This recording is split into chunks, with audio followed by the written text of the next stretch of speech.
ಇರ್ತಕ್ಕಂಥ ಆತ್ಮೀಯರೇ, ಸ್ನೇಹಿತರೆ, ಶಾಸಕರೇ ಹಾಗೂ ನಮ್ಮ ಪಾಲಿಕೆಯ ಸದಸ್ಯರೇ, ಬೆಂಗಳೂರು ಬಗ್ಗೆ ಏನ್ ಹೇಳಬೇಕು ಅನ್ನೋದಕ್ಕಿಂತ ಬೆಂಗಳೂರು ಏನಾಗಿದೆ ಅನ್ನೋದನ್ನ ಮೊದಲು ಹೇಳೋಣ. 30ನೇ ತಾರೀಕು ಒಳಗಡೆ ಗುಂಡಿ ಮುಚ್ಚಬೇಕು ಅಂತ ಆದೇಶ ಕೊಡ್ತಾರೆ. ಮುಚ್ಚೋದಿಕ್ಕೆ ಸ್ನೇಹಿತರು ಗೋಪಾಲಯ್ಯನವರು ಬಂದಿದ್ದಾರೆ, ಅವ್ರಿಗೆ ನಾನೇ ಸ್ವಾಗತ ಮಾಡ್ತೀನಿ. ನರೇಂದ್ರ ಬಾಬು ಅವರು ಬಂದಿದ್ದಾರೆ. ಗುಂಡಿ ಮುಚ್ಚೋದಕ್ಕೂ ಸಹ ಗುತ್ತಿಗೆದಾರರಿಲ್ಲ,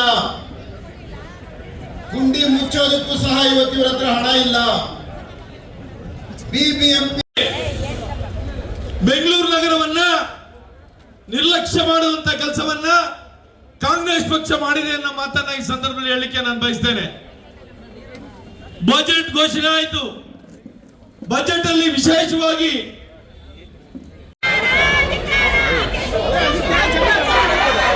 ಇರ್ತಕ್ಕಂಥ ಆತ್ಮೀಯರೇ, ಸ್ನೇಹಿತರೆ, ಶಾಸಕರೇ ಹಾಗೂ ನಮ್ಮ ಪಾಲಿಕೆಯ ಸದಸ್ಯರೇ,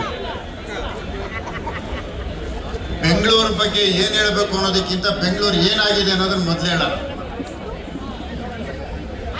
30ನೇ ತಾರೀಕು ಒಳಗಡೆ ಗುಂಡಿ ಮುಚ್ಚಬೇಕು ಅಂತ ಆದೇಶ ಕೊಡ್ತಾರೆ. ಮುಚ್ಚೋದಿಕ್ಕೆ